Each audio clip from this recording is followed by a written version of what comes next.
Hello everyone, I am Rahul Kumar Prajapati and you are watching SST Paradise Achievers। Congress के इस दूसरे video lecture में आप सभी का स्वागत है।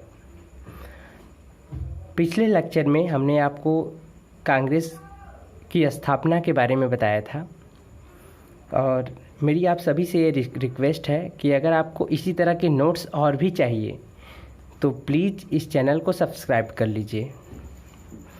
देखिए, पिछले लेक्चर में मैंने आपको कांग्रेस के इस्टेब्लिशमेंट के बारे में बताया था और इसमें हमने आपको बताया था कि कांग्रेस को हम 3 चरणों में बांट के अध्ययन करते हैं। 1885 से 1905 उदारवादी युग, और 1905 से 1919 उग्रवादी युग, और 1919 से 1947 तक गांधीवादी युग। तो आइए जानते हैं उदारवादी आस्तिक राष्ट्रवादी युग इन 1885 टू 1905। 1885 में जब कांग्रेस की स्थापना होती है तो भारतीयों की तरफ से कांग्रेस के समक्ष कुल 9 मांगें रखी गई थीं, जिसमें पहली मांग थी ब्रिटिश प्रशासनिक नीतियों में सुधार किया जाए, क्योंकि ब्रिटिशों की प्रशासन की नीतियां सही नहीं थी। एक ही पोस्ट पर जो है व्यक्ति की सैलरी ज़्यादा थी और भारतीय व्यक्ति की सैलरी कम थी। इसलिए भारतीयों ने ये प्रस्ताव रखा कि ब्रिटिश प्रशासनिक नीतियों में सुधार किया जाए, सेना में सुधार किया जाए, सेना के खर्च को कम किया जाए, आर्थिक सुधारों की जांच के लिए एक आयोग बना दिया जाए, भारतीयों को भी प्रशासन में समान अवसर दिए जाए, भारत में लोक सेवा आयोग का गठन किया जाए, ब्रिटेन की तर्ज पर ही सिविल सेवा परीक्षा कराई जाए, विधानसभा में भारतीयों को स्थान दिया जाए, वायसराय की जो कार्यप्रणाली है उसमें अधिक से अधिक भारतीय सदस्यों को नियुक्त किया जाए, और यहाँ तक कि सम्मेलन करने की छूट दी जाए, क्योंकि भारतीयों को सम्मेलन करने तक की छूट नहीं दी जाती थी। जहाँ भी लोग खड़े हो जाते थे वहाँ पर उन्हें रोक लिया जाता था। अब देखिए, प्राथमिक चरण तो ये इन 10 मांगों को स्वीकार नहीं किया जाता है और इस मांगों में सामाजिक समस्याओं पर मुद्दे नहीं उठाए गए थे और आम जनता से भी जुड़ने का कोई प्रयास नहीं किया गया था। इनका भारतीयों का ये उद्देश्य था कि यदि हम संवैधानिक तरीके से कोई आंदोलन चलाएंगे तो ब्रिटिश सरकार हमें कुछ अधिकार दे देगी, लेकिन ऐसा होता नहीं है। इसीलिए इस चरण को प्रार्थना, याचना, आवेदन, प्रतिवेदन और भिक्षावृत्ति का माना जाता है। बीजी तिलक ने तो यहाँ तक कह दिया कि ये तो भिक्षावृत्ति है। लाला लाजपत राय ने कहा कि ये तो तमाशा है, ये तो कुछ लोगों का मेला है, कांग्रेस कुछ लोगों का मेला है, और अश्विनी कुमार दत्त ने इस कांग्रेस को कहा कि ये तो तमाशा है। देखिए, इसी बात को हम अच्छी तरह से देखेंगे। इस पर बाल गंगाधर तिलक ने बोला था कि साल में एक बार मेढक की तरह टर्राने से कुछ नहीं होता क्या है कि साल में एक ही बार तो अधिवेशन होता है। तो इसीलिए उन्होंने कहा था कि साल में एक बार मेढक की तरह टर्राने से कुछ नहीं होगा।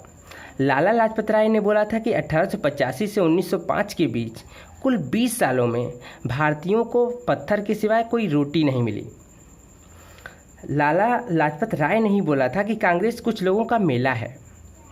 वहीं अश्विनी कुमार दत्त ने कहा था कि कांग्रेस केवल 3 दिन का तमाशा है। 1900 ईस्वी में लॉर्ड कर्जन ने बोला कि कांग्रेस अपनी मौत की तरफ लड़खड़ा रही है और मेरी इच्छा है कि कांग्रेस की मौत अच्छी हो। बनारस में अधिवेशन होता है तो बाल गंगाधर तिलक ने उसमें कहा था कि कांग्रेसी नेता केवल भिक्षावृत्ति का कार्य कर रहे हैं। प्रारंभिक चरण, अगर पूरे प्रारंभिक चरण को देखा जाए तो उसमें सफलता के रूप में क्या मिला था। देखिए, 1886 में दिल्ली में लोक सेवा आयोग का गठन हो जाता है, आर्थिक सुधारों की जांच के लिए एक बेलवाई आयोग बन जाता है, और इसी आयोग के सामने गोपाल कृष्ण गोखले ने भारतीय आर्थिक मामलों को रखा था। गोखले को विपक्ष का नेता कहा जाता है। भारत सचिव मार्ले ने गोखले को अंग्रेजों का ताल देने वाला चिमटा तक कह दिया।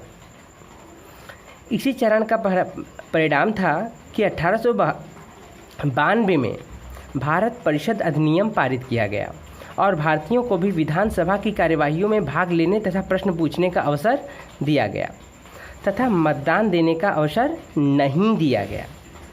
अब बात करते हैं दूसरे चरण की, 1905 से लेकर 1919 उग्रवादी युग। दूसरे चरण को हम उग्रवादी चरण के नाम से जानते हैं और इस चरण के जो सबसे महत्वपूर्ण नेता होते हैं उनका नाम था लाल बाल पाल। लाल मीन्स लाला लाजपत राय, बाल मीन्स बाल गंगाधर तिलक, पाल मीन्स बिपिन चंद्र पाल। अगर हम उग्रवादी चरण के उदय के कारणों के पीछे जाएं तो आखिर क्या ज़रूरत थी कि ये लोग उग्र हो गए। देखिए, इसके उदय का प्रमुख कारण राष्ट्रीय अंतर्राष्ट्रीय घटना, अंग्रेजी शिक्षा और प्रेस को माना जाता है। अगर राष्ट्रीय घटनाओं के रूप में देखा जाए तो लॉर्ड लिटन का वर्नाक्यूलर प्रेस एक्ट था। होता ये था कि भारतीय अपने मन से कुछ छाप भी नहीं सकते थे। जब भी ब्रिटिशों को ये लगता था कि कोई हमारे विरोध में कोई चीज़ें की गई हैं, लिखी गई हैं, तो तुरंत उस पर एक्शन ले लेते थे। फिर आर्म्स एक्ट, भारतीयों को कोई हथियार रखना नहीं होता था, ऐसा एक्ट लगाया था ब्रिटिशों ने भारतीयों के ऊपर। सिविल सेवा सुधार अधिनियम, इल्बर्ट के समय इल्बर्ट बिल विवाद, रिपन के समय इल्बर्ट बिल विवाद। इसके अलावा सामाजिक रूप से देखा जाए तो राजा राम मोहन राय ने अंग्रेजी शिक्षा की वकालत की थी। वहीं दयाराम सरस्वती ने सर्वप्रथम स्वदेशी तथा हिंदी की वकालत करते हुए कहा था कि भारत भारतीयों के लिए है। देखिए, यहाँ पर दोनों लोग सही हैं, राजा राम मोहन राय भी सही हैं, क्योंकि उन्होंने जब अंग्रेजी शिक्षा की वकालत की थी, यानी अंग्रेज़ों को जब हम जानेंगे तब ना उसके, चूँकि लोहा लोहे को ही काटता है, इसलिए अंग्रेज़ों को जानने के लिए अंग्रेजी जाननी ज़रूरी थी। और इधर दयानंद सरस्वती का भी सही कहना था कि भारत भारतीयों के लिए है, तो यहाँ इंग्लिश का कोई काम ही नहीं है। लेकिन दोनों ही चीज़ें ज़रूरी थी। अब देखिए, विवेकानंद ने कहा था कि अमानवीयता और शोषण मानवता के लिए महापाप है। इससे भारतीय सभ्यता को कब छुटकारा मिलेगा। अरविंद घोष ने कहा था कि स्वतंत्रता हमारा जन्मसिद्ध अधिकार है, इसको केवल हिंदू धर्म के माध्यम से प्राप्त किया जा सकता है। देखिए, थोड़ी सी डिफरेंस है बाल गंगाधर तिलक के स्टेटमेंट पे और अरविंद घोष के स्टेटमेंट पे। बाल गंगाधर तिलक ने कहा था कि 1916 में बोला था कि स्वतंत्रता हमारा जन्मसिद्ध अधिकार है और हम इसे लेकर रहेंगे। Freedom is my birth right and I shall have it. 1905 में लॉर्ड कर्जन ने बंगाल का विभाजन कर दिया था। ये घटना जो है आग में घी डालने का काम करती है। अगर हम अंतर्राष्ट्रीय घटना की बात करें तो 1896 में इथोपिया यानी अबिसिनिया ने इटली को पराजित कर दिया था और 1905 ईस्वी में जापान जैसा एशिया का एक अदना सा देश रूस जैसे शक्तिशाली देश को पराजित कर देता है। अंग्रेजी शिक्षा के कारण भारतीयों को, चूँकि अंग्रेजी शिक्षा भारत में आ गई थी, मैकाले की भी शिक्षा नीति जो थी वो भी अंग्रेजी ही थी, अंग्रेजी को ही थोपना चाह रहे थे।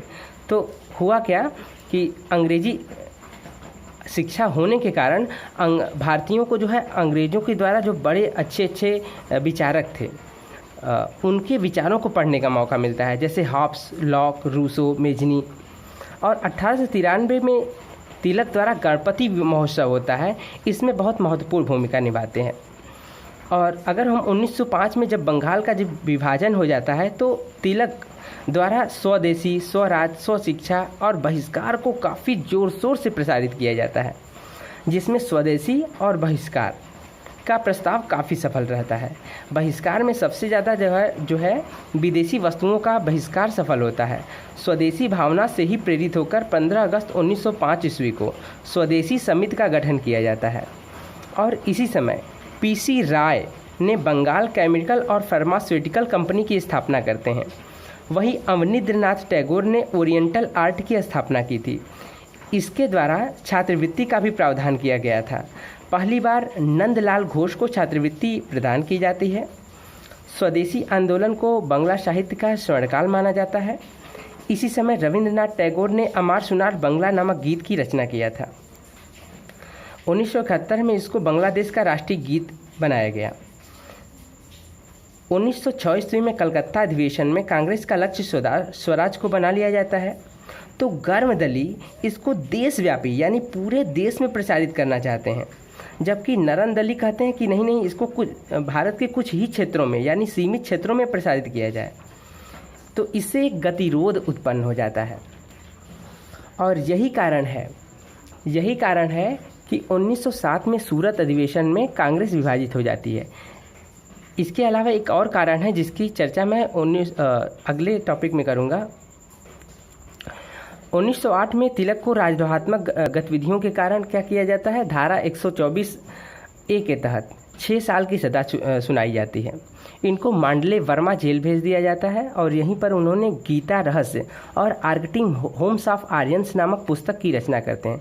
देखिए, आमतौर पर हम लोग देखो किसी अन्य व्यक्ति को जेल भेजा जाए तो ऐसा सोच भी नहीं सकता, लेकिन जेल में जाकर भी उन्होंने गीता रहस्य और आर्कटिक होम्स ऑफ आर्यंस ऐसी पुस्तकों की रचना कर डाली। सोचिए कितने महान रहे होंगे ये हमारे देश के क्रांतिकारी। 1908 ईस्वी में लाला लाजपत राय ब्रिटेन चले जाते हैं और यहाँ से लौटकर आने के बाद 1909 ईस्वी में अमेरिका चले जाते हैं। बिपिन चंद्रपाल और अरविंद घोष ये राजनीति से संन्यास ले लेते हैं। अरविंद घोष ने पांडिचेरी में ऑरविले आश्रम की स्थापना की थी और स्वदेशी आंदोलन के दौरान महिलाएं पहली बार घर की चाहदीवारी को छोड़कर यानी बाहर निकलकर आंदोलन में भाग लेती हैं। स्वदेशी आंदोलन में किसान ज़्यादा भाग नहीं लेते। भाग न लेने के कारण बंगाल में बहुसंख्यक किसान जो है मुस्लिम थे। 1 अक्टूबर 1906 में आंगा खां के नेतृत्व में मुस्लिमों का एक प्रतिनिधि मंडल शिमला में वायसराय मिंटो से मिलता है और मुस्लिमों के लिए प्रथम निर्वाचन की मांग, वायसराय की कार्यकारिणी में मुस्लिम सदस्यों की मांग तथा मुस्लिमों के लिए अंग्रेजी शिक्षा के प्रावधान की मांग करता है और कहता है कि हम अंग्रेज़ों के प्रति वफादार रहेंगे और वचन देता है कि हम मुस्लिम अंग्रेज देशभक्त बने रहेंगे। अब बात करते हैं मुस्लिम लीग की। 30 दिसंबर 1906 ईस्वी को ढाका में ढाका के नवाब सलीमुल्लाह की अध्यक्षता में मुस्लिम लीग का गठन किया जाता है और इसका पहला अध्यक्ष वकार उल मुल्क हुसैन को बनाया जाता है। इसका उद्देश्य जो था मुस्लिमों में सुधार करना और अंग्रेज भक्त मुसलमान पैदा करना था। इसी के साथ ये वाला कांग्रेस का ये वाला पार्ट समाप्त होता है। अगले वीडियो में मैं आपको सूरत में कांग्रेस विभाजन के बारे में बताऊंगा। देखिए, ये बहुत बेहतरीन नोट्स है। अगर आप इसको करने के बाद आप पेपर सॉल्व करिएगा, चाहे मेरी गारंटी है कि इसमें से मैक्सिमम क्वेश्चन जो है आपको इसी में से मिलेंगे। और ये चैनल आपको अच्छा लगता है तो प्लीज़ इसको सब्सक्राइब करिए, जिससे मेरी अगली वीडियो की नोटिफिकेशन आप तक पहुंच जाए। धन्यवाद।